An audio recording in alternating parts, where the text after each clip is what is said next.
Bonjour Emmanuel. Salut Henri. Alors il y a un moment qu'on ne s'est pas vu quand même. Hein. Et là je vous retrouve en short. Hein. Oui, absolument. Ça m'étonne pas. Au sens propre et au sens figuré. Donc nous sommes à la fin de l'été. De plus en plus en short. Chaud. Ouais, de plus en plus short. Oui. Et donc on va parler un peu de l'avenir de témoignage fiscal. Oui, c'est un grand sujet. Alors, donc vous l'avez créé en quelle année, le témoignage fiscal? Il y a 5 ans. Il y a 5 ans, il y a 5 ans et demi, il y aura 6 ans au mois de janvier. Bon, donc nous devons d'abord effectivement remercier tous les gens qui ont la gentillesse de nous regarder, de suivre et de nous envoyer des commentaires, enfin d'adhérer à cette lutte. On en a des assez rigolos d'ailleurs, commentaires. Alors donc je pense qu'on va essayer un peu de définir pourquoi on se bat. Parce qu'on nous reproche quelquefois de ne pas être, je dirais, suffisamment... musclé. Oui.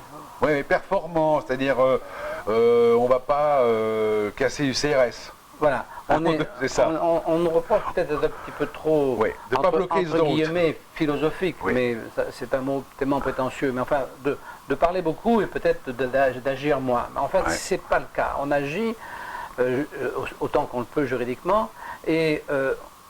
évidemment, on souhaite représenter quelque chose parce qu'on pense qu'une grande partie des Français qui ne parlent pas, de ce qu'on appelle la masse silencieuse, partagent les mêmes problèmes que nous. Je ne pense pas que ce soit une grande partie. Une partie, disons-nous.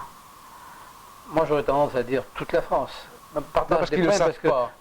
Si les problèmes qui sont générés à l'heure actuelle... Mais ils ne s'en aperçoivent pas. Ils ne savent pas ce qui va leur arriver.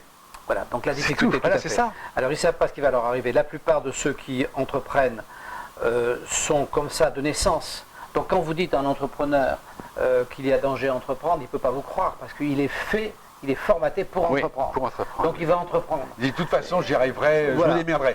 Voilà. Et donc il n'y a que vraiment quand il est dans le mur, quand il est dans le mur, quand le mur s'est écroulé sur lui, que là il commence à se dire ah ben mince. Donc il y a toujours des générations spontanées d'entrepreneurs qui arrivent et qui sous-estiment la problématique que nous avons rencontrée. Bien sûr. Ça, c'est une ils constante. n'y croient pas. Voilà.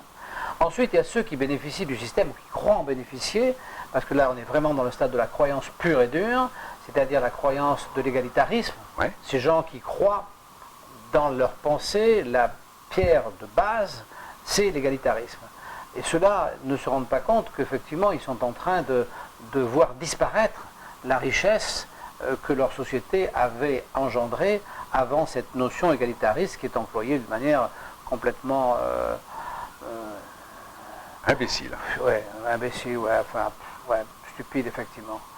Donc, dans ce cadre-là, nous ne pouvons pas exister rapidement, nous n'avons pas envie d'avoir un passage de comète là en allant casser 3 vitrines, etc. Et puis non, c'est quelque chose de beaucoup plus profond parce que c'est un travail de fond. Ouais, quand les Romains ont été atteints du même mal, j'arrive sur c'est par cœur toute l'histoire de Rome. Alors quand les Romains ont été atteints du même mal, c'est-à-dire quand les Romains ont commencé à avoir des charges organisationnelles plus lourdes que ce qu'ils pouvaient payer, et que donc il a fallu, pour qu'ils payent ces charges qu'ils croyaient vitales, il a fallu qu'ils pillent, et donc ils se sont auto-pillés, et ils ont disparu en s'auto-pillant, et les barbares qui entouraient Rome n'ont plus qu'à attendre que cette autodestruction soit suffisante pour qu'eux-mêmes viennent profiter et amènent la dernière touche à la destruction. Mais la perte de Rome a deux raisons. La première, c'est parce que donc les frais généraux de l'organisation de l'Empire romain étaient plus importants que les recettes de l'Empire romain. Et là-dessus est venu se greffer exactement parce qu'à partir du moment où moi je crois qu'il y a une logique. À partir du moment où les frais généraux sont plus importants que la structure qui les engendre. Parce qu'il n'y avait pas la solution de la dette à l'époque.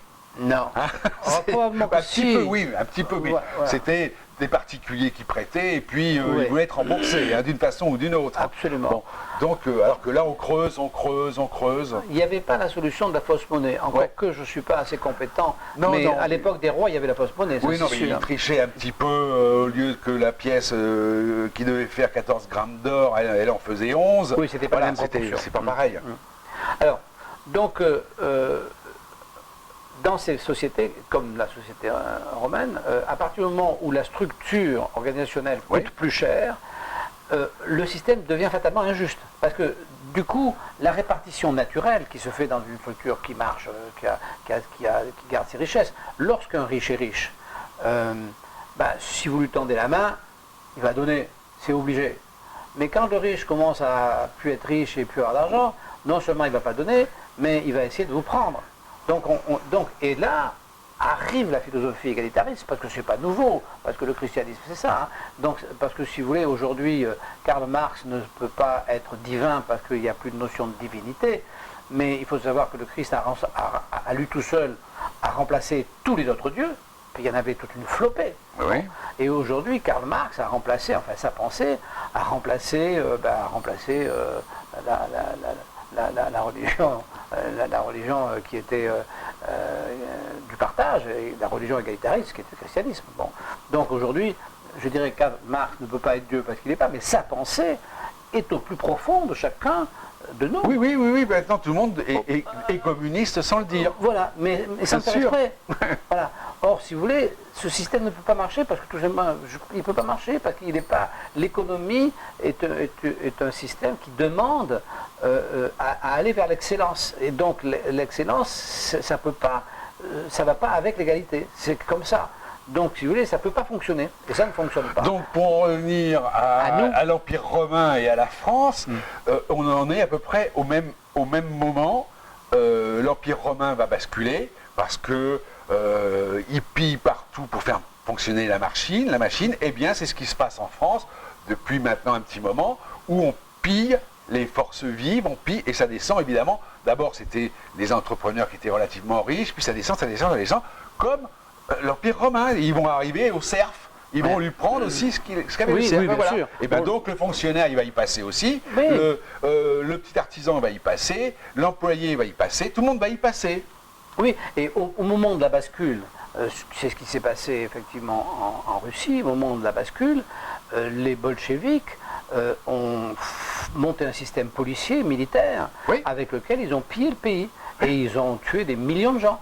Donc, si vous voulez... 30 millions. Voilà, donc ça c'est irréversible. C'est irréversible, pourquoi? Alors, qu'est-ce que vous voudrez faire? On est compte de la prétention qu'on a. Ce qu'il faut faire, c'est éradiquer cette croyance. Ça ne veut pas dire, si vous voulez, ne pas rester charitable, ne pas rester humain, ça ne veut pas dire devenir un chien, prochain, ça ne veut pas dire ne pas aider son prochain, ça ne veut pas dire tout ça. Ça veut dire simplement éradiquer la pensée égalitariste. Bon, mais ça, c'est un travail qui va prendre peut-être des dizaines d'années, peut-être des siècles, je ne sais pas, on ne sait pas ce qui va se passer. Mais comme on se place dans cette constante, alors qu'est-ce qu'on peut faire là aujourd'hui? Alors là aujourd'hui, on peut se préparer pour essayer d'avoir un poids sur le prochain président de la République. De toute façon, nous avons un rôle, même si on ne veut pas nous le reconnaître, de lanceur d'alerte. Oui. Non, mais c'est vrai, nous avons un rôle de lanceur d'alerte en disant attention, on est pillé, et on le prouve, parce qu'on le prouve sans arrêt qu'on est pillé par le fisc. Oui. C'est tout. On le prouve sans arrêt qu'on est payé mais sans vergogne. Voilà. Absolument, sans vergogne. Donc on a et ce volontairement. rôle-là. Oui, bien sûr. On est payé volontairement. Oui. C'est une certitude. Donc ça, c'est un rôle important. Oui.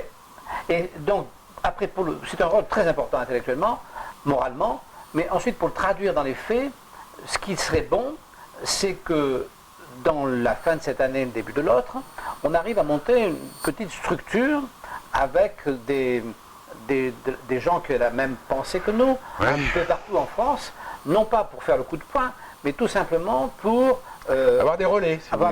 Assurer cette présence et pour pouvoir espérer expliquer ces choses, cette prise de conscience au prochain élu, parce qu'il va y avoir une modification dans les Oui, mais les gens ont peur. Les gens ont peur d'officialiser leur... Non, mais les gens ont peur à juste titre en ce moment. Mais ils ne savent pas de quoi ils ont peur. Ils ont peur, c'est irrationnel. Ils ont peur, ils ont raison d'avoir peur parce que ça va très très mal. Bon. Mais par contre, tant qu'ils les gens ne sont pas stupides, Le problème, les gens sont intelligents, la majorité des gens sont intelligents. Le problème, c'est de comprendre qu'on est tous victimes de croyances. La croyance, c'est vraiment essentiel. Si vous voulez, c'est le premier acte de la pensée. On ne peut pas penser sans croire d'abord. Alors après, on vérifie sa croyance, ou on ne la vérifie pas, ça dépend du tempérament qu'on a. Mais de toute façon, on ne peut pas avancer un pied si l'on ne croit pas que le sol est solide devant. Si l'on croit que le sol n'est pas solide devant, on n'avance pas un pied. Donc si on croit que le sol est solide, on avance un pied. Donc la croyance, c'est la première étape de toute action, physique ou intellectuelle. Donc aujourd'hui, il y a une croyance généralisée dans cet égalitarisme, et c'est cette croyance qu'il faut arriver à relativiser, et quand je dis relativiser, c'est-à-dire qu'il faut la supprimer, ce qui, nous l'avons déjà dit, n'enlève pas l'idée de charité, de bonté, d'ouverture, de compassion. Toutes ces choses sont complètement naturelles. Mais l'égalitarisme, ça, c'est pas naturel. Et ça, c'est le vrai piège, et ça, c'est vraiment ce qui nous tue, et c'est ce qui sous-tend toutes les actions dont nous sommes victimes et dont des milliers de gens sont victimes. Donc le rôle de témoignage fiscal, eh bien, c'est d'essayer d'aller contre cette croyance, oui, et d'avertir les gens que, au-delà de cette fausse croyance, il y a une réalité, et que la réalité, eh ben, elle va leur tomber dessus. Si on arrivait, nous plus les gens qui viendraient auprès de nous, si on arrivait simplement à ce que les Français comprennent qu'ils sont victimes de cette croyance, c'est-à-dire qu'ils arrivent à penser que leur fonctionnement intellectuel est envahi par cette croyance, et qu'ils arrivent à s'en détacher, je pense qu'ils pourraient parfaitement penser très humainement, avec beaucoup de cœur et de bonté qu'ils ont, hein, et qu'on pourrait tout remettre d'aplomb. Le problème, c'est cette croyance. Et pour éradiquer une croyance, je pense que ça prend des siècles. Oui, bah alors on est mal parti, hein. Oui. On n'est pas arrivé là, Henri. Non, ça prend des siècles. Hein. Oui, c'est la difficulté. Mais enfin, bon, comme on n'est qu'un maillon de la chaîne, on travaille pour l'avenir. Donc je bien sûr. Bien, et bien écoutez, je suis content de vous avoir revu, Emmanuel. Hein. Oui. Et puis donc, c'est la rentrée pour tout le monde, c'est la rentrée pour nous aussi. Donc à très bientôt au boulot.